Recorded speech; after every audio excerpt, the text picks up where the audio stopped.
গল্পটি ছিল ৬ জন বন্ধুর একটি গ্রুপকে নিয়ে যারা একটি রহস্যময় স্কুলের মধ্যে আটকে যায়, যেখান থেকে বের হওয়ার কোনো উপায় নেই। বলছিলাম ফিলিপাইন হরর থ্রিলার সিরিজ হেল ইউনিভার্সিটির কথা। এই সিরিজের প্রথম পর্বের এক্সপ্লেনেশন আমরা আগেই করেছি, তাই যারা এখনো প্রথম পর্বটি দেখোনি তারা অবশ্যই আগে সেটা দেখে নিও, না হলে এই ভিডিওর কিছুই তোমরা বুঝতে পারবে না। প্রথম পর্বের লিংক তোমরা পেয়ে যাবে আই বাটনে অথবা ডেসক্রিপশন বক্সে। তো চলো, যেখান থেকে গল্পটা শেষ করেছিলাম সেখান থেকেই আবারও শুরু করা যাক।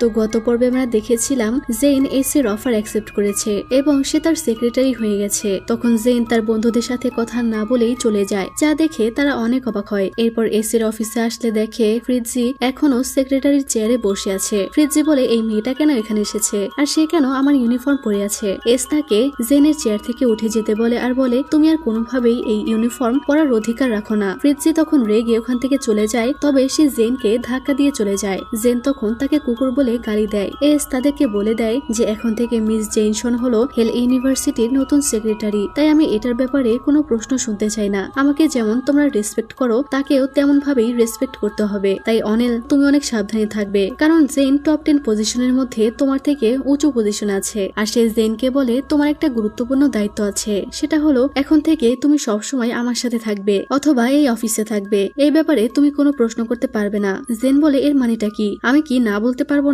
যা শুনে এস হাসে। এরপর মিউজিক ক্লাসে জেন অনেকটা লেট করে আসে, তখন একটি ছেলে তাকে পাশে সিট করে দেয়। এদিকে ফ্রিজি তো অনেকটা রেগেছিল। মিস কাতকে বলে, আমাকে সে এমন ভাবে রিপ্লেস করেছে যেন আমি তার সেক্রেটারি হিসেবে কোনো কিছুই করিনি। মিস কাত বলে, এটার জন্য ভেঙে পড়ো না, কারণ তুমি এখনো হেল ইউনিভার্সিটির সবচেয়ে বড় কুকুরগুলোর মধ্যে কার একজন। ফ্রিজি বলে, তাকে পস্তাতেই হবে, আমি এটা মেক শিওর করব। এরপর জেন গিটার বাজানোর চেষ্টা করছিল, তখন ছেলেটি তাকে সাহায্য করতে চায়। সে খুব সুন্দরভাবে গিটার বাজালে জেন ইমপ্রেস হয়ে যায় আর বলে, আমি তোমার নামটা এখনো জানি না। ছেলেটি বলে, আমার নাম হলো নাজের। যা শুনে জেন অনেকটা ভয় পেয়ে যায় আর বলে, এর মানে তুমি ব্ল্যাক গ্যাং এর লিডার? নাজের বলে, হ্যাঁ, তবে যা কিছু চোখে দেখা যায় সে সবকিছুই বিশ্বাস করতে নেই। তোমার অনেক সাবধান হওয়া উচিত, কারণ কিছু মানুষকে দেখতে যেমন তারা আসলে ওইরকম হয় না, তারা ডেমনের থেকেও অনেক ভয়ঙ্কর হতে পারে। এই বলে সে তার গলায় ছুরি ধরে, তবে জেন একটুও ভয় পায় না। সে বলে, তুমি খুব তাড়াতাড়ি টপ 10 এসে গেছো, তবে চিন্তা করো না, আমরা এগুলো কেয়ার করি না। তুমি খুব শীঘ্রই মারা যেতে চলেছো, তবে আমি তোমাকে একটি অফার দিতে চাই। জেন বলে, আমার দরকার আছে এরকম কোনো কিছুই তোমার কাছে নেই, তাই আমার তোমার অফারের দরকার নেই। নাজের বলে, অফার শব্দটা ভদ্রতার খাতিরে বলেছি, কথাটা হলো আমাদের সাথে জয়েন করো, আর না হলে মারা যাও। আমাদের মধ্যেকার একজন হও, আমি তোমাকে প্রোটেক্ট করব। কিন্তু জেন রাজি হয় না। নাজের বলে, আমি তোমাকে এখনই মেরে ফেলতে পারি, তুমি জানো? জেন বলে, ঠিক আছে, তুমি আমাকে এখনই মেরে ফেলো। নাজের বলে, এর মানে আমি সত্যিটাই শুনেছিলাম, তুমি মৃত্যুকে একদমই ভয় পাও না। মনে হয় গ্রিম রিপারও তোমাকে দেখে ভয় পাবে, কিন্তু আমি তোমাকে এখনই মারবো না, কারণ আমি তোমাকে ব্যবহার করতে পারবো। তখনই ডেমন গড গ্যাং এর কিছু ছেলেরা এসে নাজেরকে ধরে প্রচন্ড মারতে শুরু করে। এই দেখে জেন অবাক হয়ে যায়। সে চিৎকার করে তাদেরকে থামতে বলে। তারা বলে, মিস শন, আমরা আপনার অর্ডার ফলো করতে পারবো না, কারণ এই বান্দা আমাদের বন্ধুর গার্লফ্রেন্ডকে বিরক্ত করে। এইসব দেখে সে চলে যাচ্ছিল, আর তখনই লাল চুলাওয়ালা ছেলেটাকে দেখে সে বলতে থাকে, তুমি কি তাকে সাহায্য করবে না? তুমি তো তার গ্যাংয়েরই মেম্বার, তাই না? সে বলে, তুমি খুবই ফানি মিস সেক্রেটারি, আমি তাকে সাহায্য করতে পারবো না, কারণ এখানকার ওই 3 জনই মারা যাবে। এই বলে সে চলে যায়। যাই হোক, এরপর জেন তার ফ্রেন্ডদের সাথে বসে খাবার খাচ্ছিল,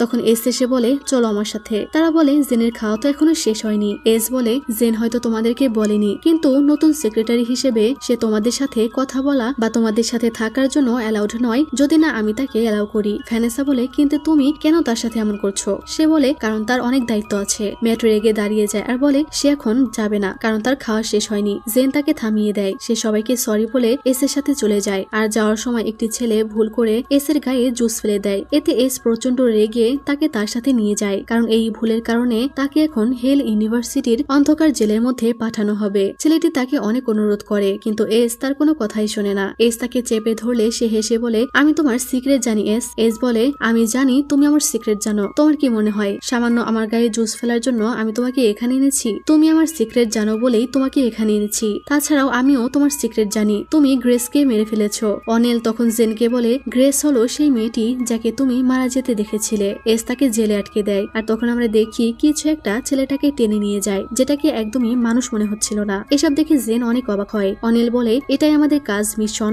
যারা রুলস ব্রেক করে আমরা তাদেরকে শাস্তি দেই, আর এই শাস্তিটা হলো মৃত্যু। মানে এই জেলে কাউকে পাঠানো হলে সে আর ফিরে আসে না, তাকে মেরে ফেলা হয়। সবাই এইসব দেখেও স্বাভাবিক ছিল। জেন মনে মনে বলে এখন বুঝতে পারছি যে কেন সবাই তাকে এত ভয় পায়। তাদের শাস্তিটা ভয়াবহ, আর আমি এই রাক্ষসদের সাথে কোনোভাবেই থাকতে চাই না। তাই আমাকে হিডেন ল্যাবটা খুঁজে বের করতেই হবে। তখনই ওই ছেলেটার গার্লফ্রেন্ড এসে তাকে অনুরোধ করতে থাকে তার বয়ফ্রেন্ডকে ছেড়ে দেওয়ার জন্য, কিন্তু সে বলে এটা সম্ভব নয়। মেয়েটা বসে কান্না করলে জেন তাকে শান্ত করার চেষ্টা করে, আর তখন জেন তার থেকে জানতে পারে যে 5 বছর আগে আরো কিছু নতুন স্টুডেন্ট এখানে এসেছিল, তবে তাদের মধ্যেকার সবাইকেই একে একে মেরে ফেলা হয়েছে। শুধুমাত্র একটি মেয়ে বেঁচে ছিল, আর তার কারণেই হেল ইউনিভার্সিটিতে আবারও শান্তি ফিরে এসেছিল। প্রথমবারের মতো এখানে রক্তপাত বন্ধ হয়েছিল, আর ওই মেয়েটার নাম হলো সামান্থা। সে বলে আমরা সবাই ভেবেছিলাম হেল ইউনিভার্সিটিতে হয়তো শান্তি বিরাজ থাকবে, কিন্তু এখানে রক্তপাত এবং মৃত্যু ছাড়া কোনো কিছুই পার্মানেন্ট নয়। ভয়ঙ্কর ব্যাপার হলো সব রাক্ষসেরা তখন আরো বেশি ভয়ানক হয়ে ওঠে। সে 2 মাসের মধ্যে টপ 10-এ জায়গা করে নিয়েছিল, আর তুমি 1 মাসের মধ্যে টপ 10-এ জায়গা করে নিয়েছো। সেও তোমার মতোই আমাদেরকে শান্তির আশা দিয়েছিল, কিন্তু সত্যি বলতে তুমি তার থেকে অনেক আলাদা। জেন বলে হেল ইউনিভার্সিটিতে শান্তি ফিরে আসার পরে কি হয়েছিল যে আবারও হত্যাকাণ্ড শুরু হলো? সামান্থা কেন সব থামাতে পারেনি? সে বলে কারণ হেড মিস্ট্রেস ম্যাডাম ভায়োলেটের ছেলে তার প্রেমে পড়েছিল। সে আগের সুপ্রিমো ছিল। যাই হোক, এরপর জেন আর ভ্যানেসা একসাথে লাইব্রেরিতে ছিল, আর সবাই জেনকে দেখে গ্রিট করছিল, যা দেখে ভ্যানেসা অবাক হয়। ভ্যানেসা বই আনতে গেলে সে একটি টেবিলে বসে যায়, কিন্তু সবাই তাকে দেখে ভয় পেয়ে ওখান থেকে দ্রুত চলে যায়। জেন তাদেরকে থামানোর চেষ্টা করেও পারে না। জেনের অনেকটা মন খারাপ হয়ে যায়, আর তখনই সেখানে লাইব্রেরিয়ান লিওনোরা আসে। সে জেনকে জিজ্ঞেস করে তুমি কি জেন? সে বলে হ্যাঁ। তখন লিওনোরা বলে তুমি তো 9 পজিশনে আছো, তোমার বন্ধুরা ভালোভাবে পড়াশোনা করছে যেন তারা টপ 10-এ আসতে পারে এবং এখান থেকে চলে যেতে পারে, কিন্তু তুমি তো অলরেডি টপ 10-এ এসে গেছো। তাহলে কেন তুমি এই জাহান্নাম থেকে চলে যাচ্ছ না? তুমি এই স্কুলের ইতিহাস জানতে চাও, কিন্তু তুমি তো অলরেডি সবকিছু জানো। তবুও কেন তাদেরকে তোমার বোকা বানাতে দিচ্ছ? কেউই তোমাকে সাহায্য করতে পারবে না, এমনকি তোমার বন্ধুরাও না। তোমার কখনোই কাউকে বিশ্বাস করা উচিত নয়। ইতিহাস প্রতিবার রিপিট হয়, কিন্তু আশা করি এইবারে তুমি জয়ী হবে। এই বলে সে চলে যায়। তখনই ভ্যানেসা বই নিয়ে আসলে সে অনেকটা ভয় পেয়ে যায়। ভ্যানেসা বলে কি হয়েছে? সে বলে কিছু না, মিস লিওনোরা উল্টাপাল্টা অনেক কথা বলছিল, আমি তার কোনো কথাই বিশ্বাস করিনি। তখনই তার মনে পড়ে যে তার ক্লাস আছে, তাই সে দৌড়ে চলে যায়। তখন ভ্যানেসার সাথে লিয়াম নামের একটি ছেলের পরিচয় হয়। সে তাকে পড়ায় হেল্প করে, আর মনে হচ্ছিল লিয়াম ভ্যানেসাকে পছন্দ করে। সে তাকে টেনে ক্যাফেটেরিয়ায় নিয়ে যায়। তখন ভ্যানেসা সেখানকার সবচেয়ে দামি খাবারটা অর্ডার করে। এই শুনে লিয়াম ওয়েটারকে তার ব্যবহারের জন্য সরি বলে, আর বলে মনে হয় সে ভুলে গেছে যে এখানে সবকিছু ফ্রি। তাদের দুজনের মধ্যে এখানে ফ্রেন্ডশিপ হয়। তারা খাবার খাচ্ছিল, আর তখনই সেখানে তাদের ফ্রেন্ডদের গ্রুপ চলে আসে। জেরম তো লিয়ামকে এখানে দেখে অনেকটা জেলাস হয়, কারণ সে তো ভ্যানেসাকে পছন্দ করত। তারা সবাই তখন লিয়ামের সাথে ইন্ট্রোডিউস হয়, আর ভ্যানেসাকে জেন আর মিয়া টিস করতে থাকে। তারা সবাই এখানে তাদের দুজনকে নিয়ে মজা করতে থাকে, তাই এখানে অনেকটা হই হুল্লোড় শুরু হয়ে যায়। তখনই সেখানে একটি মেয়ে গ্লাস ভেঙে ফেলে দেয়, আর চিৎকার করে তাদেরকে বলে তোমরা অনেক বেশি শব্দ করছো, তোমাদের জন্য আমার গ্লাস ভেঙে গেছে। এই বলে সে কান্না করতে থাকে, আর এই মেয়েটার নাম হলো রোকসেন। লিয়াম তার কাছে গিয়ে তার কেয়ার করতে থাকে। ভ্যানেসা বলতে থাকে একটা গ্লাস ভেঙে যাওয়ায় সে এত নাটক কেন করছে? জেন বলে তুমি কি জেলাস হচ্ছ? রোকসেন তখন চিৎকার করে বলতে থাকে এই সবকিছু তোমাদের দোষ। এই বলে সে চলে যায়। লিয়াম তাদেরকে বলে রোকসেন আসলে রেজ সিলভানিয়ার গার্লফ্রেন্ড। যদি রেজ এখানকার কিং হয়ে থাকে তাহলে অটোমেটিক্যালি সে এখানকার কুইন। যদি তোমরা কখনো তার সাথে পাঙ্গা নাও তাহলে তোমাদেরকে রেজকে মোকাবিলা করতে হবে, তাই তোমরা তার থেকে দূরে থাকো। তখনই একটি মেয়ের চিৎকার শুনে তারা দৌড়ে সেদিকে যায়, আর গিয়ে দেখে ওখানে একটি ছেলে লাশ পড়ে আছে। মিস কাত এসে এই আবর্জনাকে এখান থেকে সরাতে বলে, আর সবাইকে চলে যেতে বলে। তারা বলে আপনারা কি কিছুই করবেন না? অন্তত কে এটা করলো তাকে খুঁজে বের করুন। সে বলে যদি তোমাদের ইচ্ছা হয় তাহলে তোমরা খুঁজে বের করতে পারো, আমার এসব কাজ করার সময় নেই। লিয়াম বলে কেউ মারা গেলে এভাবেই কেউ কেয়ার করে না। সে সবাইকেই বাই বলে চলে যায়। জেন এইসব দেখে শক্ট হয়ে দাঁড়িয়ে থাকে, আর মনে মনে বলে যদি স্টুডেন্টদের সংখ্যা এভাবে দিনে দিনে কমে যায় তাহলে এই স্কুল থাকারই কোনো মানে হয় না। তখন তার হাতে একটি ব্রেসলেট দেখে মনে পড়ে এই ছেলেটাই তখন নাজিরকে মারছিল, এর মানে নাজিরই তার এই অবস্থা করেছে। এরপর জেন পরিত্যক্ত বিল্ডিং এ এসে দেখে পুরো বিল্ডিং জুড়ে শুধু রক্ত। সেখানে সে অনেকটা ভয় পাচ্ছিল,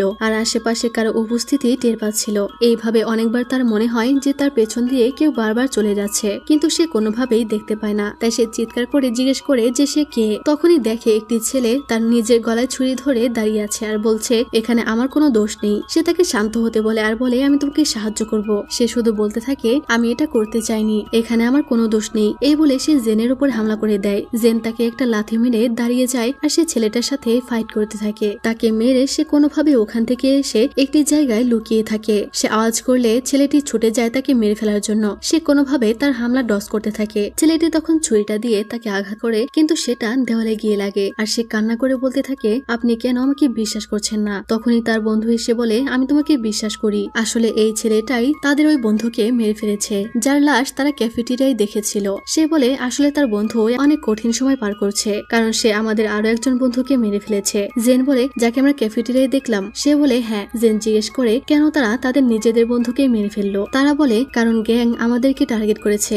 যদি এমনটা না করতাম তাহলে তারা আমাদেরকে মেরে ফেলতো। সে জেনকে জিজ্ঞেস করে মিস শন আপনি কি নিজেকে বাঁচাতে অন্য কাউকে মেরে ফেলতে পারবেন। এই বলে সে তার বন্ধুর গলায় ছুরি চালিয়ে তাকে মেরে ফেলে। জেন তখন প্রচন্ড চিৎকার করে তাকে থামানোর চেষ্টা করে, কিন্তু সে তাকে মেরেই ফেলে। চোখের সামনে কাউকে এভাবে মারা যেতে দেখে সে রাগে কষ্টে অনেক কান্না করছিল। ছেলেটা তাকে ছুরি দিয়ে মেরে ফেলতে বলে, কিন্তু জেন ওটা ফেলে দেয় আর বলে অন্য কোনো উপায় অবশ্যই আছে। এই বলে সে চলে যায়। এরপর সে পানি পান করছিল আর তখনই ওপর থেকে একটি লাশ নিচে পড়ে। জেন তখন দেখে এটা তো ওই ছেলেটার লাশ, যা দেখে সে প্রচন্ড চিৎকার করে। এরপর সে তার অফিসে চলে আসে। অনিল আর ফ্রিজি সেখানে এসে বলে যে 3 জন মারা গেছে, তবে তাদের কাউকেই আইডেন্টিফাই করা যাচ্ছে না, কিন্তু জেন তো তাদের সবাইকে চেনে, তাই সে সবার নাম বলে। সব জানতে পেরে বলে সবাই ডিসরেসপেক্টিং হয়ে যাচ্ছে, তাই সবাইকে আমাদের আরো ভয় দেখানো উচিত যেন স্টুডেন্ট গভর্নমেন্ট কাউন্সিলের পাওয়ার লস না হয়। এটা শুনে জেন এসে পানি পান করতে থাকলে বলে আমি এখন মিটিং করছি, আর তুমি কি চাইছো যে আমি মিটিং ক্যান্সেল করে দেই যেন তুমি খাবার খেতে পারো। জেন তখন রেগে বলে সুপ্রিমো এত নাটক কেন করছো, ওভার অ্যাক্টিং করা বন্ধ করো। তুমি একা নও যে কিলারকে থামাতে আগ্রহী। মানে জেনে তার কাজ করার পদ্ধতি পছন্দ হয়নি, কোথায় কিলারদের ধরে শাস্তি দিবে তা না, সে শুধু তাদের স্টুডেন্ট কাউন্সিল নিয়ে চিন্তা করছে। অনিল তখন ফিস ফিস করে ফ্রিজিকে বলতে থাকে তার এমন ব্যবহারের জন্য হয়তো তুমি আবারও তোমার পজিশন ফিরে পেতে পারো। জেন কে ধাক্কা দিয়ে চলে যাচ্ছিল, তখন তাকে ধরে বলে তুমি মাত্র কি বললে সেটা কি আবারও বলবে। জেন বলে তুমি আমাকে খুব ভালোভাবেই শুনতে পেয়েছো। অনিলকে বলে কিছু ডকুমেন্টস আছে, সেগুলো মিস ভায়োলেটের কাছে নিয়ে যেতে। আর জেনকে বলে এইমাত্র তুমি যে ব্যবহার করলে এই জন্য তোমাকে শাস্তি পেতে হবে, আর তোমার শাস্তি হলো অনিল ফিরে এলে ওই ডকুমেন্ট গুলো কপি করে আমার কাছে নিয়ে আসবে। এটা শুনে জেন এখান থেকে চলে যায়। তখন ফ্রিজি কে বলে সুপ্রিমো আপনার কি মনে হয় না জেন যে ভুল করেছে এজন্য তার শাস্তিটা অনেক কম হয়ে গেছে।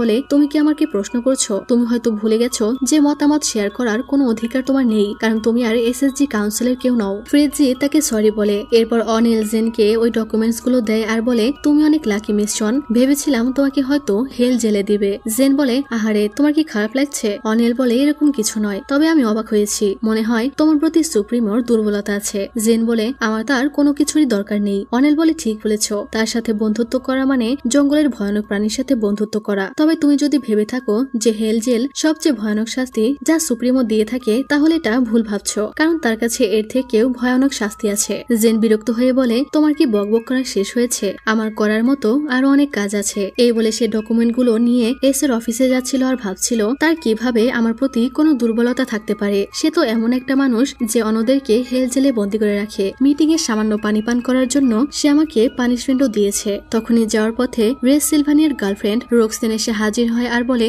এর মানে গুজবটা সত্যি যে তুমি নতুন সেক্রেটারি হয়ে গেছো। তবে এটা এত গর্ব করার কিছুই নয়, কারণ তুমি এখানে একটি কাজের মেয়ে, কোনো রানী নও, বরং দাসীর মতো যেমনটা লো ক্লাস হয়ে থাকে। জেন এসব শুনেও চুপচাপ চলে যাচ্ছিল, কিন্তু রোক্সেন তাকে ধাক্কা দেয়। জেন রেগে বলে আমি বলেছি আমাকে সাইড দাও। এই শুনে সে রেগে জেনকে ধাক্কা দিয়ে ফেলে দেয় আর বলে তুমি এখনো তোমার জায়গাটা জানো না তাই না, তোমার থেকে আমার ফ্রেন্ডদেরও এখানে বেশি ভ্যালু আছে। মানে রোক্সেন হলো একটা জেলাসি স্ন্যাক। সে বলে আমরা তোমার থেকে অনেক উপরে আছি, তাই আমি যদি তোমার জায়গায় থাকতাম তাহলে এরকম অ্যাটিটিউড কখনোই দেখাতাম না, কারণ তুমি কখনোই আমার থেকে বেটার হতে পারবে না, আর না বেটার জায়গায় যেতে পারবে। তুমি ঠিক আমার জুতার ময়লার মতো। জেন তখন দাঁড়িয়ে যায় আর বলে আমি এরকম কারো থেকে কোনো মতামত চাইনি যে সবসময় নিজের র্যাঙ্ক এবং ইমেজ নিয়ে অনেক বেশি ভয়ে থাকে। তুমি শুধু তোমার আসল রূপটা সবাইকে দেখিয়ে দিচ্ছ যে তুমি আসলে একটা ইনসিকিউর কুকুরের বাচ্চা। এই শুনে রোক্সেন তাকে একটি থাপ্পড় মেরে বলে তুমি জানো আমি কে। জেন বলে আমি যদি তোমার থাপ্পড়কে রেটিং দেই তাহলে এটা 50 ডিগ্রি হবে। এখন আমার এই 180 ডিগ্রির থাপ্পড়টা একবার ট্রাই করে দেখো। এই বলে সে তাকে এমন একটা থাপ্পড় দেয় যে সে ফ্লোরের উপরে পড়ে যায় আর পাপিটা কান্না করতে থাকে। জেন বলে আমি শুনেছি তুমি এখানকার কুইন, কিন্তু আমি তো শুধু কুকুরের আওয়াজ শুনতে পাচ্ছি। রোক্সেন বলে রেজকে আমি সব বলবো। সে বলে তোমার যা ইচ্ছা করো, তুমি তো এটা খুব ভালোভাবেই পারো তাই না। লুজার কোথাকার। এই বলে সে চলে গেলে রোকসিন রেগে বলতে থাকে, তোমাকে অবশ্যই এর জন্য পস্তাতে হবে, আমি তোমাকে মেরে ফেলবো ফাকিং বিচ। জেন এস এর অফিসে কাউকে না দেখতে পেয়ে কিছু ডকুমেন্ট গুলো ওখানে রেখে দেয় আর কিছু ডকুমেন্টস ম্যাডাম ভায়োলেটের কাছে নিয়ে আসে। ম্যাডাম ভায়োলেট বলে, তোমাকে দেখলে আমার একজনের কথা মনে পড়ে, তবে সে বলে না যে আসলে কার কথা মনে পড়ে। ম্যাডাম ভায়োলেট তাকে তাড়াতাড়ি করে হোস্টেলে ফিরতে বলে, কারণ কিছুক্ষণের মধ্যে ব্লাডি নাইট শুরু হবে আর এসএসজি সেক্রেটারি যদি কিছু হয় তাহলে এটা এসএসজি কাউন্সিলের জন্য অনেক অপমানজনক হবে। তাই জেন তাড়াতাড়ি করে চলে আসে। তখন ভ্যানেসা তাকে টেনে ধরে বলে, এটা কি সত্যি যে তোমার রোকসেনের সাথে ফাইট হয়েছে? জেন বলে, কিন্তু এটা সে আগে শুরু করেছিল আর বলছিল সে আমাদের থেকে অনেক বেটার। ভ্যানেসা বলে, এটা পয়েন্ট নয়। জেন বলে, অবশ্যই এটাই পয়েন্ট, আমরা কবে এভাবে নিজেদেরকে ছোট হতে দিয়েছি? ভ্যানেসা বলে, এটা তখন ছিল যখন আমরা বাইরে ছিলাম, কিন্তু মনে রেখো এটা হেল ইউনিভার্সিটি, তুমি নিজেকে বিপদে ফেলছো। জেন বলে, তো তুমি আমাকে কি করতে বলো? তাকে আমার সাথে যা খুশি তাই করতে দিব? ভ্যানেসা বলে, হ্যাঁ, কারণ তুমি একা নও যে বিপদে পড়বে, আমরা সবাই বিপদে পড়তে পারি। তোমার মাইন্ডে কি কখনো এই কথাটা আসেনি? তাই ফাইট করা বাদ দিয়ে র্যাঙ্ক বাড়ানোর দিকে ফোকাস করো, এটাই আমাদের টপ প্রায়োরিটি হওয়া উচিত। এইসব শুনে জেন অবাক হয়ে যায়। সে কিছু না বলেই চলে যাচ্ছিল। ভ্যানেসা তাকে আটকে বলে, তুমি শুধুমাত্র তোমার কথা চিন্তা করো তাই না? স্বার্থপর হওয়া বন্ধ করো, দয়া করে আমাদের কথাও একটাবার চিন্তা করো। এই বলে সে চলে যায়। এরপর তাদের গ্রুপের সবাইকে দেখতে পাই, তারা সবাই পড়াশোনায় ফোকাস করেছিল, কারণ তারা টপ 10 এর মধ্যে যাওয়ার চেষ্টা করছিল। তখনই ওখানে ফ্রিজি এসে জেনকে বলে, তোমাকে সুপ্রিমো ডাকছে আর তুমি এখনো তোমার বন্ধুদের সাথে কেন থাকো? সে কোনো উত্তর না দিয়ে এস এর কাছে যাচ্ছিল। তখন ম্যাট তাকে ভয় দেখায় এবং জিজ্ঞেস করে তার সাথে ভ্যানেসার কি হয়েছে। সে বলে, তার সাথে আমার ফাইট হয়েছে আর আমার তাকে সরি বলা উচিত। ম্যাট বলে, তুমি সত্যি তোমার বন্ধুদের অনেক ভালোবাসো জেন? জেন বলে, অবশ্যই বাসি। ম্যাট বলে, কিন্তু আমি নোটিস করেছি যে তোমার ভালোবাসা ধীরে ধীরে শিফট হয়ে যাচ্ছে,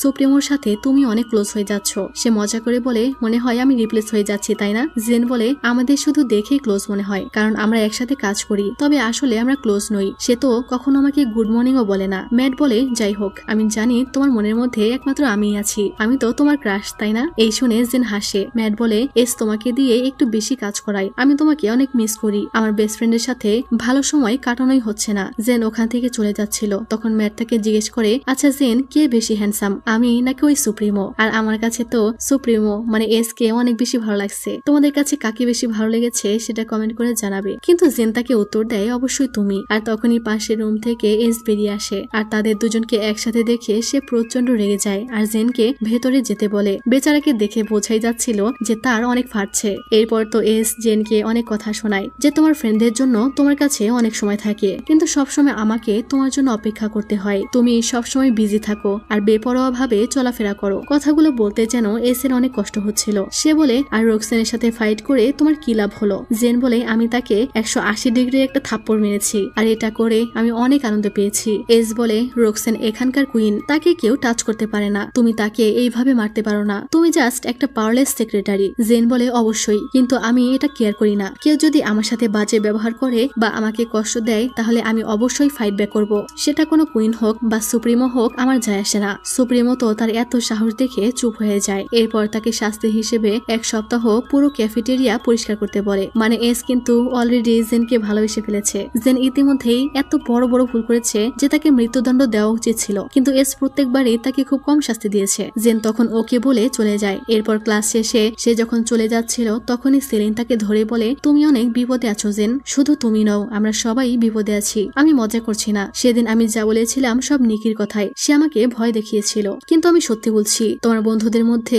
একজন বিশ্বাসঘাতক আছে। এই বলে সে চলে যায়। এরপর জেন ক্যাফেটেরিয়া পরিষ্কার করছিল আর মনে মনে এস কে অনেক গালি দিচ্ছিল। তখনই ওখানে এস চলে আসে। জেন তাকে দেখেও না দেখার ভান করে মনোযোগ দিয়ে কাজ করতে থাকে। তখন এস হঠাৎ করেই তাকে জিজ্ঞেস করে, তোমার ফ্যামিলিতে কে কে আছে? জেন বলে, তুমি হঠাৎ এই ধরনের প্রশ্ন কেন করছো? এস বলে, হয়তো কথা বলতে বলতে কাজ করলে তোমার কাজটা তাড়াতাড়ি হবে, তাই আমি জানতে চাই তোমার ফ্যামিলি কেমন। সে বলে, আমাদের একটা নর্মাল ফ্যামিলি ছিল, আমার মা অনেক পরিশ্রমী একজন নারী, আমার বড় বোন আলিসন ঠিক বইয়ের মধ্যেকার বড় বোনদের মতো, সে অনেক সুন্দর এবং সবকিছুতেই অনেক ভালো, তার 2টা বাচ্চাও আছে। এস শুধু তার হাসি মাখা মুখটা দেখতে থাকে। এস তখন তার ফ্রেন্ডদের ব্যাপারে তাকে জিজ্ঞেস করে। সে বলে, তুমি তো তাদেরকে চেনো? এস বলে, হ্যাঁ, শুধু নাম জানি, আমি তখনই কোনো স্টুডেন্টদের সাথে দেখা করতে পারি যখন সে লাইন ক্রস করে। তখন জেন তার ফ্রেন্ডদের ব্যাপারে তাকে বলতে থাকে যে তারা তার ফ্যামিলির মতো। মিয়া হলো তাদের গ্রুপের হার্ট, ডেভিড আর জেরম হলো এমন মানুষ, যদি তুমি হাসতে চাও তাহলে তোমাকে তাদের কাছে যেতে হবে।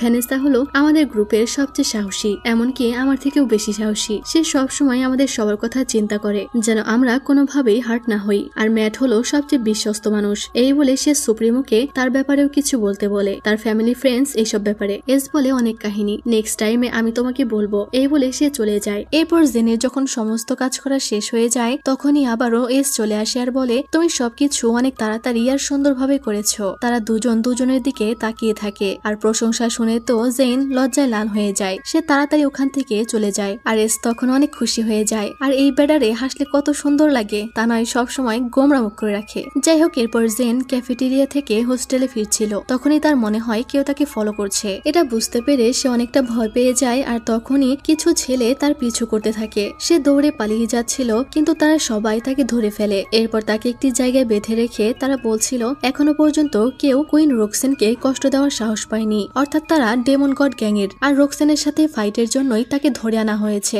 তখনই ওখানে তাদের লিডার মানে রেস সিলভানিয়া চলে আসে। সে সবাইকে বাইরে যেতে বলে আর এই ছেলেটাই একবার জেনকে বাঁচিয়েছিল। কিন্তু রেজ এসে জেনকে একটা থাপ্পড় মারে আর বলে যেমন করবো তেমন ফল, এটা রোক্সেনের জন্য ছিল। আমি জানি তুমি অনেক বেশি সাহসী, কিন্তু তোমার ফ্রেন্ডদের কি হবে? তারা তো তোমার মতো সাহসী নয়। কি হবে যদি আমি তাদেরকে কষ্ট দেই? মিয়াকে দিয়ে শুরু করলে কেমন হয়? জেন তার এইসব কথায় একদমই ভয় পায় না। সে বলে তুমি হয়তো জানো না আমি মৃত্যুকে সাথে নিয়ে ঘুরি আর তুমি শীঘ্রই মারা যাবে। জেন তাকে বলে তুমি রেস সিলভানিয়া তাই না? তুমি আমাকে এখনই ছেড়ে দিবে, না হলে আমি তোমার সিক্রেট সবাইকে বলে দিব। রেস বলে আমার এমন কোনো সিক্রেট নেই যেটা তুমি আমার বিরুদ্ধে ব্যবহার করতে পারো। জেন তখন বলে তুমি তার মাস্ক পরে আছো বলেই ভেবেছো তুমি আমাকে বোকা বানাতে পারবে? তুমি তো রেস সিলভানিয়াই নও। এটা শুনে সে কিছুটা ভয় পেলে জেন হেসে বলে আমি রেসকে খুব ভালোভাবেই জানি। তুমি যতই তার মাস্ক পরে রেস সাজার চেষ্টা করো না কেন আমাকে কখনোই বোকা বানাতে পারবে না, কারণ আমি অলরেডি আসল রেজের সাথে দেখা করেছি। ছেলেটি বলে আমি তোমাকে এখনই মেরে ফেলতে পারি। এই বলে সে তার মাস্ক খুলে ফেলে আর বলে আমি তোমাকে আন্ডার এস্টিমেট করেছিলাম, আমি সবাইকে বোকা বানিয়েছি, ইভেন রোক্সেনকেও। সে বলে এখন 6:53 বাজে, যদি তুমি এখান থেকে চলে যেতে চাও তাহলে এটাকে সিক্রেট রাখতে হবে, না হলে তুমি ব্লাডি নাইটে মারা যাবে। জেন আর কিছু না ভেবে রাজি হয়ে যায়। তাই ছেলেগুলো তার হাতের বাঁধন খুলে দেয়। আর তখন জেন চলে যাওয়ার সময় ছেলেটাকে বলে তোমার সিক্রেট মানে আমারও সিক্রেট। এই বলে তাকে একটা থাপ্পড় লাগিয়ে রিভেঞ্জ নিয়ে চলে যায়। আর এইটা কিন্তু অস্থির ছিল, কিন্তু জেন অনেক ক্লান্ত ছিল তাই সে ঠিকভাবে যেতে পারছিল না। আর তখনই ব্লাডি নাইটের অ্যালার্ম বেজে ওঠে। সে দৌড়ে চলে যাওয়ার সময় হঠাৎ করেই পড়ে যায়। সে ছেলেগুলোকে কোনোভাবে ছাড়িয়ে গেটের কাছে চলে যায়, কিন্তু ওখানে আরো একটি ছেলে চলে আসে। সে তাকে লাথি মেরে কোন রকমের দরজা আটকিয়ে দেয় আর তখনই কেউ তাকে ধরে ফেলে। জেন ভয়ে চিৎকার করতে থাকে, তবে সেটা ম্যাট ছিল। সবাই তাকে নিয়ে অনেক চিন্তিত ছিল। ভ্যানেসা তাকে কথা শোনায় যে কেন সে সব সময় তাদেরকে চিন্তায় ফেলে দেয়। ম্যাট বলে সব বাদ দাও, গুরুত্বপূর্ণ বিষয় হলো সে এখন সেফ আছে। জেন বলে না, ভ্যানেসা ঠিক বলেছে, এটা আমার ভুল ছিল। আমি সবসময় সেলফিশ ছিলাম, কখনোই তোমাদের ব্যাপারটা ভাবিনি যে তোমরা আমাকে নিয়ে চিন্তিত থাকো, তাই আমি সত্যি সরি। মিয়া আর ভ্যানেসা তাকে জড়িয়ে ধরে আর তাদের মধ্যে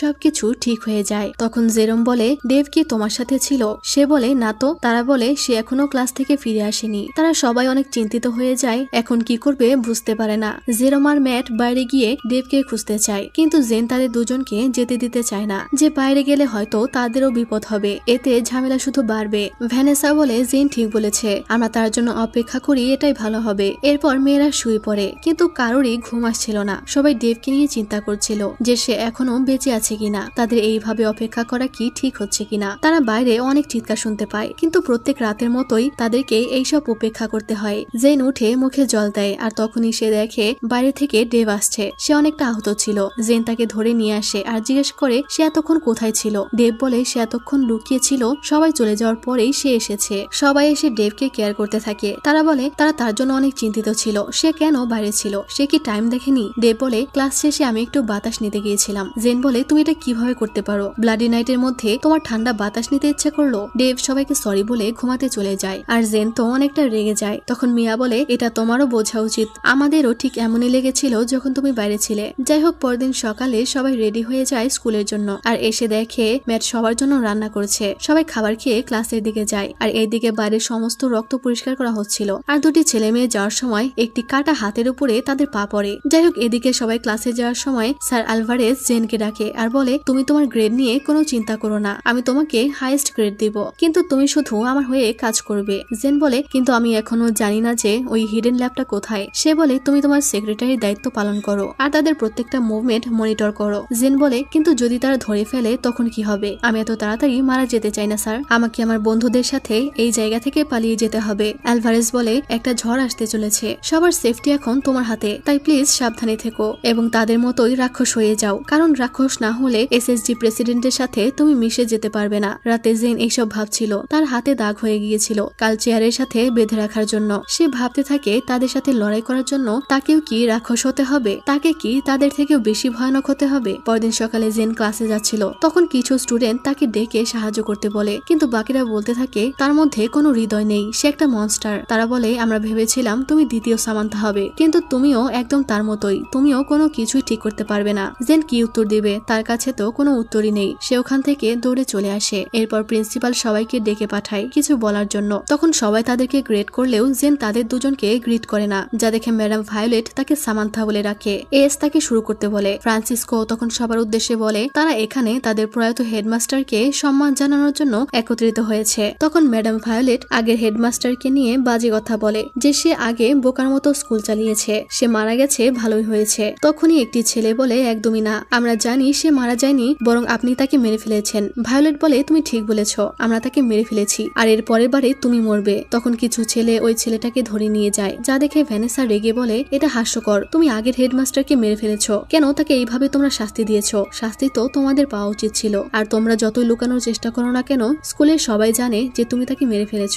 ভায়োলেট তখন তাকেও শাস্তি দিতে বলে। কিছু স্টুডেন্ট ভ্যানেসাকে ধরতে আসলে জেন চিৎকার করে বলে যদি কেউ তাকে স্পর্শ করে তাহলে তোমাদেরকে পস্তাতে হবে। ভ্যানেসা কাউন্সিল রুলস এর মাধ্যমে প্রোটেক্টিভ। ভায়োলেট বলে তুমি আমাকে অপমান করছো মিস শন, তাকে এখনই শাস্তি দাও। জেন আবারও বলে ভ্যানেসাকে কেউ টাচ করলে তাদেরকে সে ছাড়বে না। ভায়োলেট তখন জেনকে থামতে বলে। জেন বলে আমি কেন থামবো, আমি যা করছি ঠিক করছি। প্রথমত কাউকে শাস্তি দেওয়ার অধিকার আপনার নেই, কারণ একমাত্র সুপ্রিমো কাউকে শাস্তি দেওয়ার অধিকার রাখে। সুপ্রিমো তো এটা শুনে মনে মনে খুশি হয়ে যায়। জেন বলে দ্বিতীয়ত আপনি এখানে যেভাবে দাঁড়িয়ে আছেন এটা আমাদের জন্য অসম্মানজনক, তাই আমাদের থেকে আপনি কিভাবে সম্মান আশা করেন। এবং তৃতীয়ত আমি সুপ্রিমো সেক্রেটারি, তাই আমার অবজেকশন করার অধিকার আছে। ভায়োলেট রেগে এসকে বলে তোমার এই রুট সেক্রেটারিকে কন্ট্রোল করো, তাকে এখনই শাস্তি দাও। এস তখন হাতি তালি দিয়ে বলে সে যা বলেছে একদম ঠিক বলেছে, তাকে তো শাস্তি দেওয়ার বদলে অ্যাওয়ার্ড দেওয়া উচিত, কারণ আমি যতজন সেক্রেটারির সাথে কাজ করেছি তাদের মধ্যে সে একমাত্র যে ভালোভাবে জানে যে আমি হেল ইউনিভার্সিটিতে একমাত্র আছি যে কিনা শাস্তি প্রদান করতে পারি। ফ্রান্সিসকো তখন সবাইকে থামিয়ে দেয় আর বলে তারা একটি বিশেষ ঘোষণা দেওয়ার জন্যই সবাইকে ডেকেছে। তাদের স্কুলে একটি বড় ইভেন্ট হবে যেটা সপ্তাহব্যাপী চলবে। ভায়োলেট বলে আর এটার নাম হলো ব্লাডি উইক, যেখানে পুরো সপ্তাহে হত্যা করা এলাও করা হবে, তাও যে কোনো সময়, শুধুমাত্র রাতে নয় দিনেও এটা এলাও করা হবে। যা শুনে সবাই অবাক হয়ে যায়। জেন বলে যদি এটাই চূড়ান্ত হয়ে থাকে তাহলে আমরা ব্লাডি উইকের জন্য তৈরি থাকবো। এই বলে সে চলে গেলে সবাই তার পেছনে যায়। এরপর জেন ভ্যানেসাকে বলে তুমি কেন এমনটা করলে, এতে তোমার ক্ষতি হতে পারতো। ভ্যানেসা বলে তাও তো রাগের শুধু অর্ধেকটাই দেখিয়েছি। জেনম বলে তুমি অনেক সাহসী, আর এর জন্যই তো আমি আরো বেশি তোমার প্রেমে পড়ে যাচ্ছি। ভ্যানেসা বলে ম্যাডাম সেক্রেটারি যদি আমাকে না বাঁচাতো তাহলে তো আমি প্রায় মরেই যাচ্ছিলাম। তারা জিজ্ঞেস করে জেন এই রুলস সম্পর্কে কিভাবে জানলো। সে বলে আমি এসএসজি উপবিধিতে এটা পড়েছিলাম যে একমাত্র সুপ্রিমোর কাছে কাউকে মৃত্যুদণ্ড শাস্তি দেওয়ার পাওয়ার আছে। তখন তারা বলে জেন কেন তাদের থেকে এটা লুকিয়েছে, যে সেক্রেটারি হওয়ার কারণে কখনোই সে এখান থেকে বের হতে পারবে না, কেন সে তাদের জন্য এই রিস্ক নিল। জেন বলে আমি আগে তোমাদের এখান থেকে বের করতে চাই, আর তোমাদের জন্য আমি সবকিছু করতে পারি। ম্যাট বলে তুমি কিভাবে ভাবলে যে আমরা তোমাকে এখানে রেখেই চলে যাব।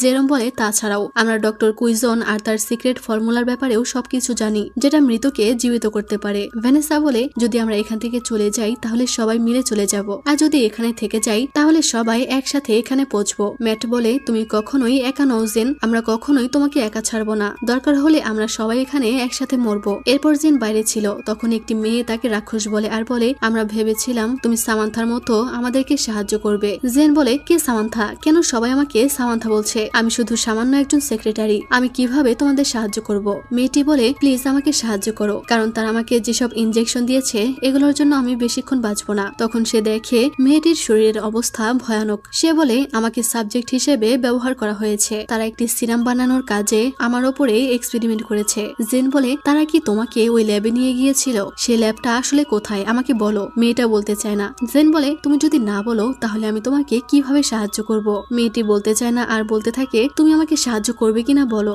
জেন অবাক হয়ে বলে আমাদেরকে মানে। মেয়েটি তখন ভয়ে ওখান থেকে চলে যায়। জেন তাকে ডাকতে থাকে কিন্তু সে তার কোনো কথাই শোনে না। সে বুঝতে পারে অনেকজনকে এই রিসার্চে ব্যবহার করা হচ্ছে। তখনই নিকি এসে বলে তোমাকে আমি ওয়ার্নিং করেছিলাম, স্যার আলভারেজের থেকে দূরে থাকো। জেন বলে তুমি কেন এত মাথা ঘামাচ্ছ, ঘুমাচ্ছ? নিকি বলে কারণ তুমি একটা বোকা। জেন তার কথায় কান না দিয়ে চলে যায়। এরপর জেন ক্যাফেটেরিয়া পরিষ্কার করছিল। এসে তাকে এটা ওটা বলতে থাকে, কিন্তু জেন কোনো কারণে অনেক রেগেছিল। সে তার সাথে একটা কথাও বলে না। এস জিজ্ঞেস করতে থাকে তার সমস্যাটা কি। সে বলে আমার কোনো সমস্যা নেই, আমি শুধু ক্লান্ত। তুমি কি আমাকে একা ছাড়তে পারবে? আমি তাড়াতাড়ি কাজ শেষ করে রেস্ট করতে চাই। এস তাকে কাজে সাহায্য করতে চাইলে সে তাকে না করে দেয়। তখন একটি গ্লাস নিতে গেলে এস তার হাতের উপরে হাত রাখে। জেন তখন অবাক হয়ে কিছুক্ষণ তার দিকে তাকিয়ে থাকে। এরপর সে মনে মনে ভাবে এস তাকে কেন সাহায্য করতে চায়, যেখানে সে নিজেই তাকে শাস্তি দিয়েছে। এসের গরম লাগছিল, তাই সে তার টাই খুলে ফেলে। জেন বলে আমাকে ভালোভাবে কাজ করতে দাও, না হলে সবাই বলবে আমি তোমাকে সম্মান করি না। সে বলে লোকের কথায় তোমার আসে যায়? সে বলে না,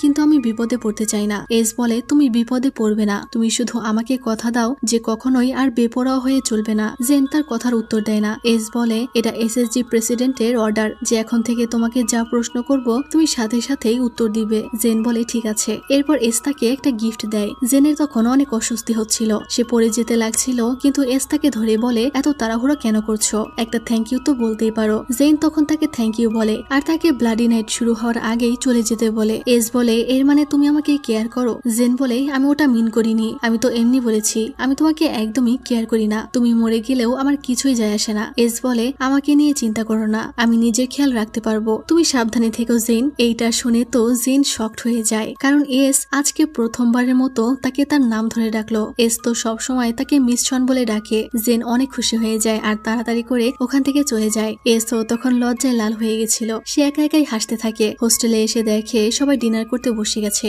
আগামীকাল থেকে ব্লাডি উইক শুরু হবে, তাই জেন মজা করে বলে এটাই কি আমাদের শেষ খাওয়া কিনা কে জানে। ভ্যানেসা বলে এইসব বলো না প্লিজ। মিয়া বলে আজকে তুমি এত তাড়াতাড়ি ফিলে কি করে? সে বলে আসলে সুপ্রিমো আজকে আমাকে পরিষ্কার করতে সাহায্য করেছে। যা শুনে তারা সুপ্রিমো আর তাকে নিয়ে মজা করতে থাকে। জেন তখন বলে এরকম কিছুই নয়, আমরা তো ফ্রেন্ডও নই, লাভার কিভাবে হব? কিন্তু এইসব শুনে ম্যাট প্রচুর রেগে যায়। খাবারের প্লেট আওয়াজ করে রাখলে সবাই তার দিকে তাকিয়ে থাকে। ম্যাট জেনকে বলে তুমি এসের থেকে দূরে থাকো। জেন জিজ্ঞেস করে কেন? সে রেগে ওখান থেকে উঠে চলে যায়। জেন বুঝতে পারে না সে এমন কেন করছে। ভ্যানেসা বলে সে হয়তো জেলাস, কারণ হতে পারে সে তোমায় ভালোবেসে ফেলেছে, তবে তাকে নিয়ে তো ভেবো না, তুমি তোমার মতোই থাকবে। এরপর ম্যাট এসে বলে সে তাদের সবার সার্ভাইভ করার জন্য অস্ত্র জোগাড় করেছে। তারা গিয়ে সেগুলো দেখতে পায়। জেন বলে এইসব দিয়ে আমরা কি করব? এগুলো কি ব্লাডি নাইটের জন্য? মিয়া বলে না, ব্লাডি উইকের জন্য। তারা এগুলো আত্মরক্ষার জন্য ব্যাগের মধ্যে রাখতে চায়, কিন্তু জেন বলে এটা একদমই খারাপ আইডিয়া। তারা বলে কিন্তু এটা প্রয়োজন, তাদের কাছে আর কোনো উপায় নেই, কারণ এক সপ্তাহ তাদেরকে মৃত্যুর সাথে লড়াই করতে হবে, তাই তাদেরকে আত্মরক্ষার জন্য হলেও এটা করতেই হবে।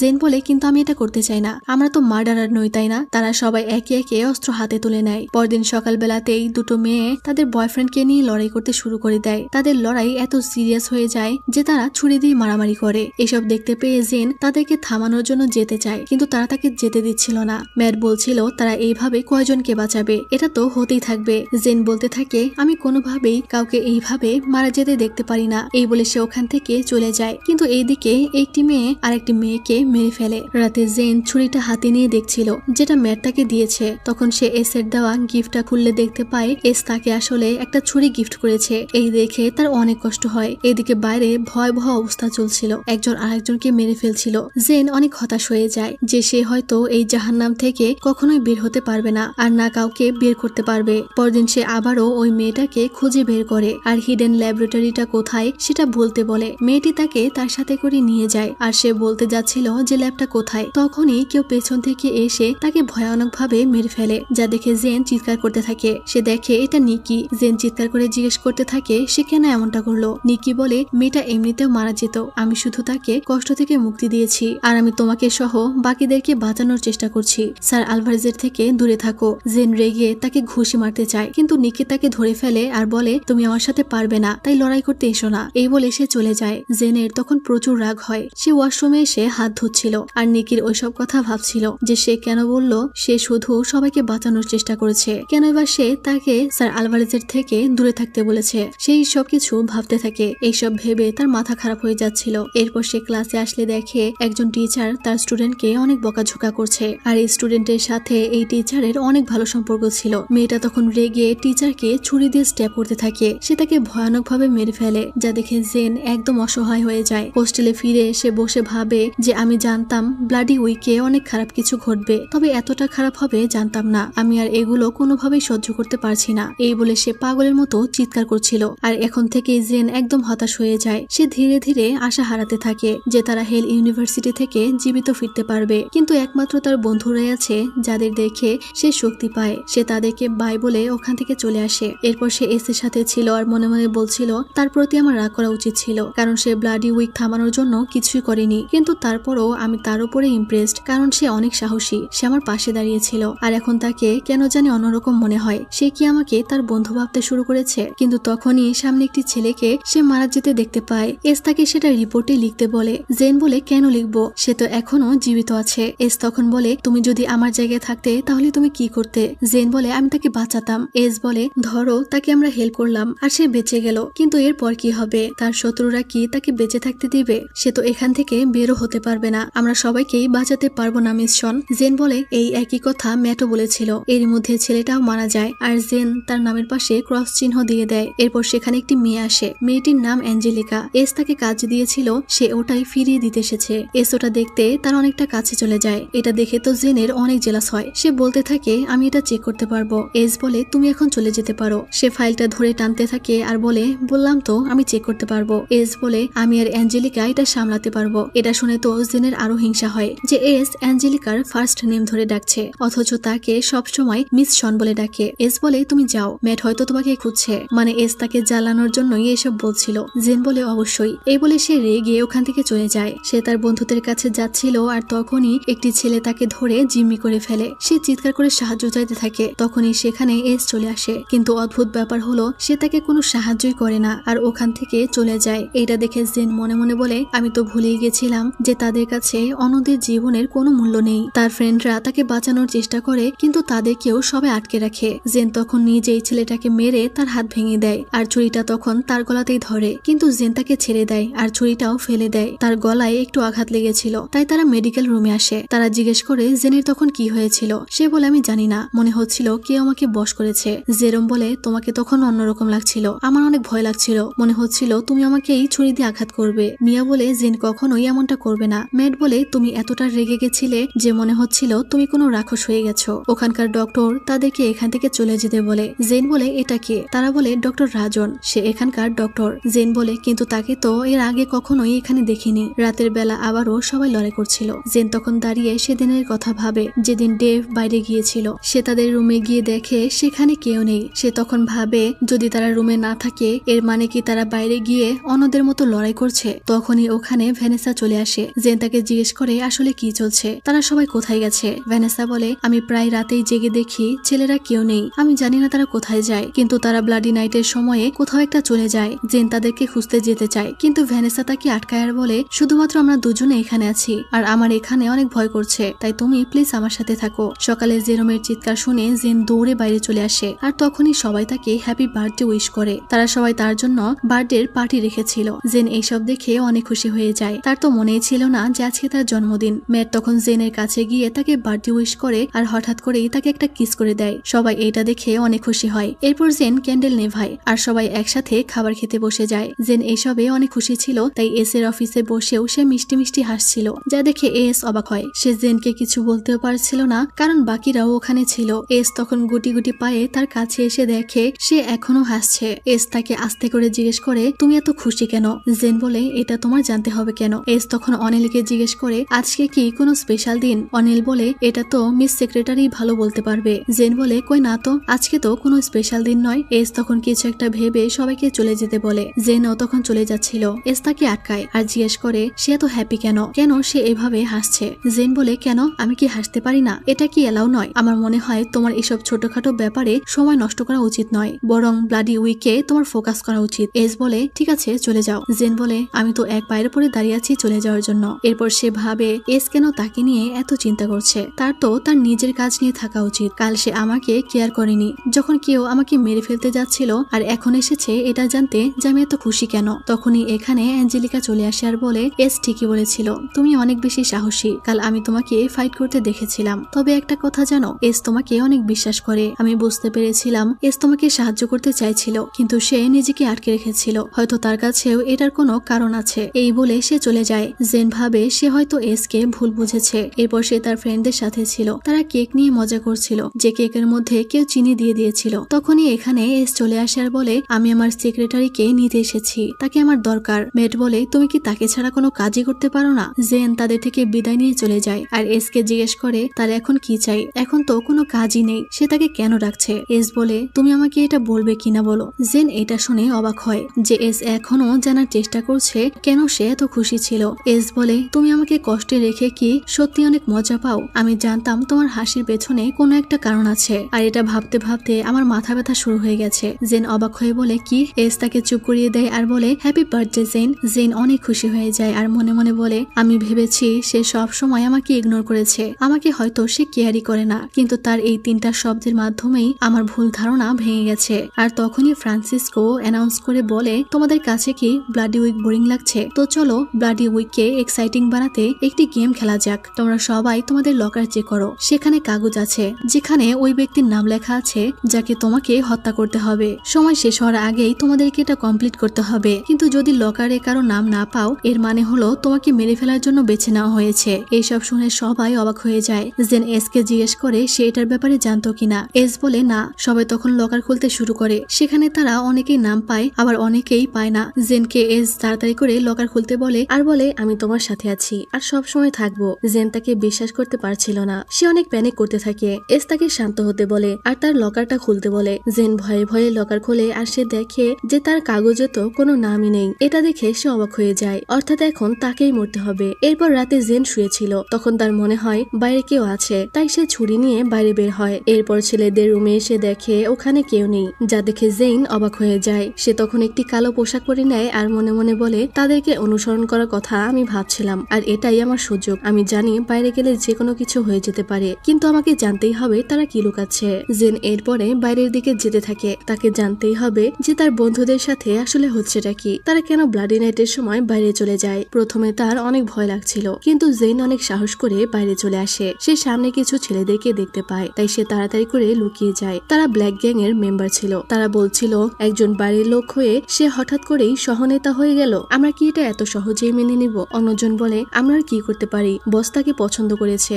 বস তার মধ্যে নিশ্চয়ই কিছু দেখেছে। তারা বলে সে যাই হোক, তাকে আমাদের একটা সুযোগ দেওয়া উচিত। একজন বলে ওখানে কিছু একটা গেল মনে হয়। তখন অন্যজন বলে সেটা একটা বিড়াল ছিল। তারা বলে যাই হোক, আমাদেরকে সব সময় ডেমন গড গ্যাং এর থেকে এক ধাপ এগিয়ে থাকতে হবে। তারা ওখান থেকে চলে গেলে জেনও তাদের পিছু করতে থাকে। ওপরে গিয়েও তারা কথা বলছিল আর জেন শুনছিল। তখন সে ওই বিড়ালটাকে আবারও দেখতে পায়, তাই জেন ওটাকে কোলে তুলে নেয় আর ওটাকে চুপ থাকতে বলে। তারা চলে গেলে সেই বিড়ালটাকে ছেড়ে দেয় আর বলে তোমার জন্য তো আর একটু হলে আমি মরে যাচ্ছিলাম, তুমি কি ওদের দেখে ভয় পাচ্ছিলে? বিড়ালটা ওখান থেকে চলে যায় আর তখনই এখানে একটি মেয়ে চলে আসে যার হাতে একটি কালো মাস্ক ছিল। মেয়েটি জেনকে বলে তুমি সব সত্যিটা দেখতে চাও তাই না, যে তোমার বন্ধুদের সাথে কি হচ্ছে? এই বলে সে একটি মাস্ক নিচে ফেলে দেয়। তখন আমরা ফ্ল্যাশব্যাকে চলে যাই আর ওই সময়ে চলে যাই যখন ফ্রান্সিসকো অ্যানাউন্স করছিল যে ব্লাডি উইক তাদের কাছে বোরিং লাগছে কিনা, তারা নতুন একটি গেম খেলবে। তো সেখানে অনেকেই লকার খুললে নাম পায় না, তারা কান্না করতে শুরু করে আর অনেকেই নাম পেয়ে দৌড়ে চলে যায় তাদেরকে মেরে ফেলার জন্য। এস জেনকে সাহস দেয় আর জেন তার লকার খুলে, কিন্তু সেখানে কোনো নাম নেই। সেদিন ব্লাডি নাইট শেষে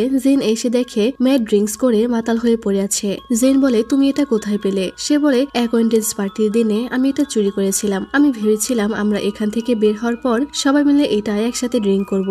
জেন বলে আমরা অলরেডি বিপদের মধ্যে আছি আর তুমি এখন মাতাল হয়ে আছো। ম্যাট বলে তুমি আমাকে বিশ্বাস করো প্লিজ। জেন মনে মনে বলে আমি তাকে অনেক বিশ্বাস করি। সে ম্যাটকে জিজ্ঞেস করে তোমার টার্গেট কে, লকারে তুমি কার নাম পেয়েছো? ম্যাট বলে এটা কোনো ম্যাটার না, আমি এসবকে একদম কেয়ার করি না, তারা আমার কুইন নয়, একটা মাত্র কুইন আছে যাকে আমি চাই। জেন তুমি কি আমার কুইন হবে? জেন বলে তুমি ড্রাঙ্ক আছো ম্যাট, চলো আমার সাথে। কিন্তু ম্যাটের শরীরে অনেক ব্যথা। জেন দেখে তার পুরো শরীরে মারধরের চিহ্ন। ম্যাট এটাকে ইগনোর করে। জেন তাকে ধরে নিয়ে যায় আর শুইয়ে দেয়। জেন বলে আমি একটা গল্প জানি, আমার বড় বোন আলিসন সবসময় আমাকে এই গল্পটি শোনাতো। একটি মেয়ে ছিল, তবে সে সাধারণ একটি মেয়ে ছিল, কোনো ফেমাস বা লাক্সারিয়াস মেয়ে নয়, কিন্তু তার একটি সুন্দর হৃদয় ছিল। তার সৎ মা এবং 2টা সৎ বোন ছিল, কিন্তু তারা তাকে বাজেভাবে ট্রিট করত আর তাদের জন্য সে অনিরাপদ হয়ে যায়। সে নিজেকে তুচ্ছহীন ভাবতে শুরু করে। তাদের জন্য সে নিজেকে সারা জীবন অদৃশ্য ভেবেছে। কিন্তু একদিন রাতে তাদের গ্রামে একটি বল নাচের আয়োজন করা হয়েছিল, কিন্তু সেই নাচ থেকে তাকে বাদ দেওয়া হয়েছিল।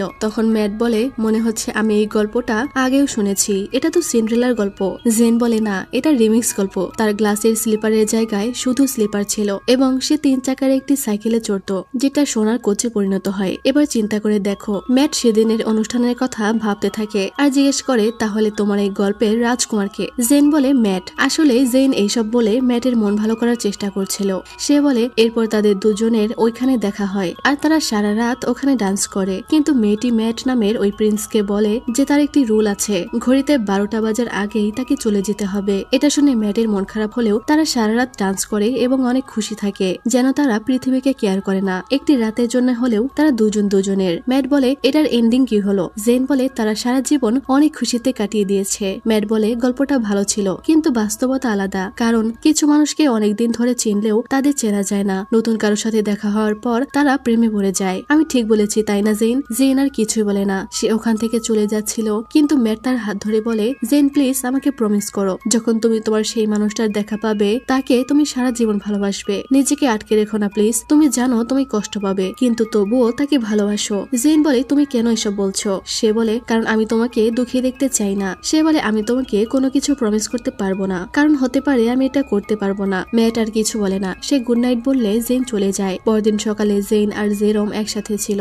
আর তখনই তারা দেখে ভ্যানেসা লিয়ামের সাথে কথা বলছে। এটা দেখে জেরম জেলাস হয়। জেন তখন তাকে জিজ্ঞেস করে তার কাগজে কার নাম লেখা ছিল।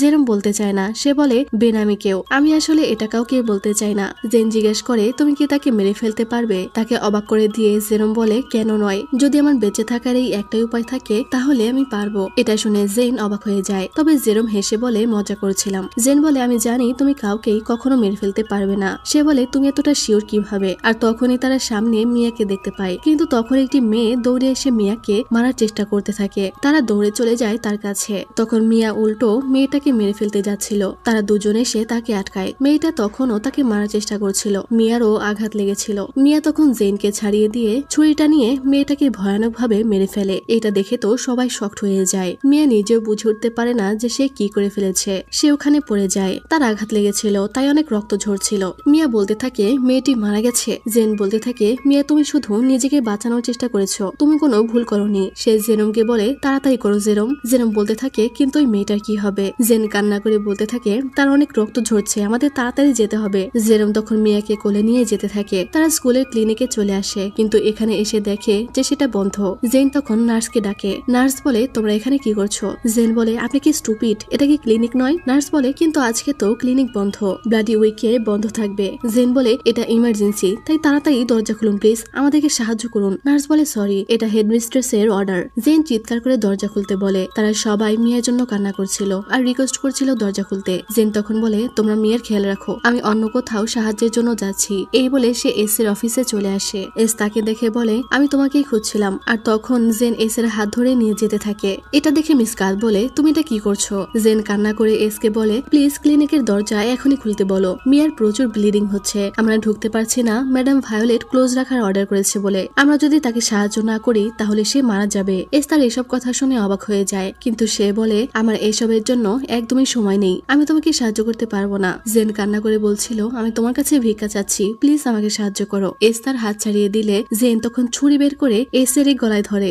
যা দেখে সবাই অবাক হয়ে যায়। এস তার দিকে তাকিয়ে থাকে। জেনের ভেতরে যেন কোনো রাক্ষস ঢুকে পড়েছে। সে চিৎকার করে বলে এখনই ক্লিনিক খুলতে বলো। এস বলে তুমি 1 নাম্বার রুল ভেঙে ফেলেছো। তখনই মিস কাট এই ছুরিটা দেখে বলে তুমি এই ছুরি কোথায় পেলে? সে আরো কিছু বলতেই যাবে, কিন্তু এস তাকে থামিয়ে দেয়। সে জেনকে বলে তুমি এসব ঠিক করছো না মিস জন, আমি তোমার জায়গায় থাকলে এই সাহসটা অন্য কোথাও দেখাতাম, তুচ্ছ কারণে এসব করতাম না। জেন বলে আমার কাছে তর্ক করার সময় নেই, প্লিজ ক্লিনিক ওপেন করে দাও। শুধুমাত্র মিয়ার সাহায্য দরকার এমন নয়, অন্যান্য স্টুডেন্টদেরও সাহায্যের প্রয়োজন। তারা সবাই আঘাতপ্রাপ্ত হয়েছে, কিন্তু এই ব্লাডি উইকে ক্লিনিক বন্ধ থাকায় তারা কষ্ট পাচ্ছে। সে চিৎকার করে বলে এটা অনেক বাড়াবাড়ি এস। এটা শুনে তো এস অবাক হয় যে জেন তাকে তার নাম ধরে ডাকছে। জেন বলে শুধুমাত্র তোমার কাছে এসব থামানোর ক্ষমতা রয়েছে। এস বলে আমি হেডমিস্ট্রেসের অর্ডার অগ্রাহ্য করতে পারি না, কিন্তু তোমার বন্ধুর ক্ষেত্রে আমি কিছুটা ব্যতিক্রম করতে পারি, কিন্তু এটা ফ্রিতে পাওয়া যাবে না। এর জন্য তোমাকে মূল্য চুকাতে হবে, শাস্তি পেতে হবে তোমায়। জেন বলে আমি কোনো পরিণতিকে ভয় পাই না, জাস্ট ক্লিনিকের দরজা খুলে দাও। এস বলে তুমি কি শিওর? জেন বলে হ্যাঁ, কারণ মিয়া থাকলে এটাই করতো। এস বলে ঠিক আছে, আমি তোমার সাথে যাব, কিন্তু এই ছুরিটা তোমার কাছে রেখে দাও, আমার থেকে তোমার এটা বেশি প্রয়োজন হবে, স্পেশালি এইমাত্র তুমি যেটা করলে। এরপর সে গিয়ে নার্সকে দরজা খুলতে বললে নার্স দরজা খুলে দেয়। আর এরপর মিয়ার চিকিৎসা শুরু হয়। এদিকে বাইরে ব্ল্যাক গ্যাং আর ডেমন গড গ্যাং এর মধ্যে এক প্রকার যুদ্ধ বেঁধে যায়, আর একজন আরেকজনকে মেরে পিষিয়ে দিচ্ছিল। এদিকে জেন এসকে বলে আমাকে শাস্তি দাও, কিন্তু আমার আমার বন্ধুদেরকে এসবের সাথে জড়াবে না প্লিজ। এস বলে তুমি সবসময় এমন করো কেন, এত কেয়ারলেস কেন তুমি। জেন চলে যাচ্ছিল। এস টেনে ধরে বলে আমাকে এসবে টেনে আনা কি তোমার অভ্যাস হয়ে গেছে। জেন বলে আমাকে জাস্ট শাস্তিটা বলো, আমাকে কি 2 মাস ক্যাফেটেরিয়া পরিষ্কার করতে হবে নাকি পুরো ক্যাম্পাস পরিষ্কার করতে হবে। এস তখন বলে না, এর শাস্তি হলো মৃত্যু। এইটা শুনে জেন পাগলের মতো হাসে। এস বলে কিন্তু আমি তোমাকে শনিবার পর্যন্ত সময় দিচ্ছি মুক্তভাবে বাঁচার জন্য, এখন তোমার যা ইচ্ছা তাই করতে পারো, কিন্তু শনিবার রাতে তোমাকে এখানে অবশ্যই ফিরে আসতে হবে। হেল ইউনিভার্সিটি রুলস এর মাধ্যমে চলে, আমাদেরকে রুলস মানতেই হবে। তুমি সুপ্রিমোকে মেরে ফেলার থ্রেট দিয়েছো আর মৃত্যুই হলো এই ভুলের শাস্তি। আই এম সরি জেন, আমি আশা করি সে তোমার এই ত্যাগের যোগ্য ছিল। জেন বলে অবশ্যই সে যোগ্য, কারণ এটা মিয়ার জীবন, কিন্তু প্লিজ আমাকে একটা সাহায্য করো, তুমি প্লিজ এসব কাউকেই জানাবে না, আমি সিক্রেট ভাবে মারা যেতে চাই, আমার বন্ধুরা যেন কোনোভাবেই না জানে। এস বলে ঠিক আছে, এটাই ডিল, শনিবার রাতে চলে এসো। এই বলে সে ওখান থেকে চলে যায়। জেনের কাছে আর কিছুই করার নেই। আর এখান থেকে গল্পটি আবারও বর্তমানে চলে আসে। সেই মেয়েটা তাকে একটি মাস্ক দেয় যেটা সে মুখে লাগিয়ে নেয়। এরপর সে তার সাথে একটি জায়গায় চলে আসে। এখানে ব্ল্যাক গ্যাং এর সবাই ছিল। গার্ড জেনকে থামিয়ে দিলে মেয়েটি বলে এই ছেলেটি আমার সাথে এসেছে। এখানে ওই লাল চুলওয়ালা ছেলে মানে লুকও ছিল। লুক জেনকে বারবার সন্দেহ করছিল। এরপর তারা সবাই এখানে একত্রিত হয়। এরপর মেয়েটি গিয়ে তাদের গ্যাং লিডার মানে নাজিরকে কিস করে। তখন সে মাস্ক খুললে দেখতে পায় যে এটা নিকি মানে নিকি নাজিরের গার্লফ্রেন্ড। সবাই তাকিয়ে এইসব দেখছিল আর বাদরের মতো লাফালাফি করছিল। তখন জেনের পাশে লুক দাঁড়িয়েছিল আর বলছিল আমিও কাউকে এইভাবে কিস করতে চাই, তোমার ঠোঁটটা একদম মেয়েদের মতো। তো তাদের এই কিসের অনুষ্ঠান শেষ হলে নাজের ভাষণ দিতে শুরু করে যে আমাদের গ্যাং এ আমরা মাত্র 10 জন ছিলাম আর এখন আমরা অনেকজন, আমরা অনেক বছর যাবত চুপ ছিলাম, আমরা অনেক রাত আমাদের মেম্বারদেরকে মারা যেতে দেখেছি। এদিকে লুক বারবার জেনের দিকে লুক দিচ্ছিল। নাজের বলে কালকের দিন শুধুমাত্র আমাদের, আমরা কাল ফাইট করব না, বরং কাল আমরা এইখান থেকে পালিয়ে যাব। হ্যাঁ তোমরা আমাকে ঠিক শুনেছ, আমি তোমাদের সবাইকে এই জায়গা থেকে বের করব, তাই সবাই আমার উপরে বিশ্বাস রাখো। এই শুনে সবাই খুশিতে চিল্লাচ্ছিল। নাজের তাদের থামিয়ে বলে কিন্তু আমি যেভাবে প্ল্যান করেছি সব সেভাবে এগিয়ে নিয়ে যেতে হবে। আমি ছাড়াও আমার মতো একজন হেড দরকার যে আমার মতো কঠোর হতে পারবে, যে সবকিছু রিস্কে রাখতে পারবে। তাই আজ রাতে আমি তোমাদেরকে একজনের সাথে পরিচয় করিয়ে দিব যে আমাদের ব্ল্যাক গ্যাং এর কো লিডার বা সহনেতা হবে। সবাই ম্যাথিউর জন্য হাতে তালি দাও। এইটা শুনে তো জেন পুরো শকড হয়ে যায় যে এটা সে কি শুনলো, ম্যাট ব্ল্যাক গ্যাং এর কো লিডার। তখনই ওখানে ম্যাট চলে আসে। জেনের তখন মনে পড়ে সে কিছু ছেলেকে ম্যাটের সাথে কথা বলতে দেখেছিল, এর মানে তারা ব্ল্যাক গ্যাং এর মেম্বার ছিল। নাজের ম্যাটকে বসতে বলে, তখন নিকি একটা লোহা গরম করে আর নাজের সেটা দিয়ে ম্যাটের হাতে লিডারশিপের ট্যাটু বানিয়ে দেয়। ম্যাট তো চিৎকার করতে থাকে আর জেন এসব দেখে অবাক হয়ে যায়। নিকি তাকে একটি মাস্ক আর নেকলেস পরিয়ে দেয়। এসব দেখে জেন এখান থেকে বাইরে চলে আসে। জেন মাস্ক খুলে রাগে কষ্টে প্রচন্ড চিৎকার করতে থাকে, যাকে কিনা সে সবচেয়ে বেশি বিশ্বাস করত আজকে সেই মানুষটা তাকে এইভাবে ধোকা দিল। সেখানে কেউ দাঁড়িয়েছিল। সে বলে তুমি এত জোরে কেন চিৎকার করছো। জেন তাকে দেখতে পায় আর এখানেই এই গল্পের সিজন 1 এর পার্ট 1 শেষ হয়। পার্ট 1 এর মধ্যে 9টা এপিসোড ছিল যেটা আমি এক্সপ্লেন করেছি। এখন পার্ট 2 এর আরো 9টা এপিসোড আসবে। তো এখানে আমার কিছু করার নেই। আমি ভেবেছিলাম যে এই গল্পে মোট 9টা এপিসোডই থাকবে, কিন্তু পরিচালক এখন আরো 9টা এপিসোড নিয়ে পার্ট 2 বানিয়েছে। তো এখন এটার পার্ট 2 এর জন্য তোমাদেরকে ধৈর্য ধরতে হবে, কারণ এটা একটা অনগোয়িং ড্রামা। তোমরা যারা ধৈর্য ধরতে পারো না তাদের আসলে অনগোয়িং ড্রামা দেখাই উচিত নয়। শুরুতে আমিও তোমাদের মতো অধৈর্য ছিলাম। আমি তো এত অধৈর্য ছিলাম যে অনগোয়িং ড্রামা কখনোই দেখতাম না, মানে এক বসায় পুরো ড্রামা শেষ করে দিতাম। যাই হোক, তো আরো 3-4টা এপিসোড আসলেই আমি আবারও এক্সপ্লেন করে দিব। ততক্ষণ পর্যন্ত তোমরা ভালো থাকো, সুস্থ থাকো এবং ধৈর্য ধরো। আজকের মতো আমি এখানেই বিদায় নিচ্ছি। ভালো থেকো, সুস্থ থেকো, আল্লাহ হাফেজ।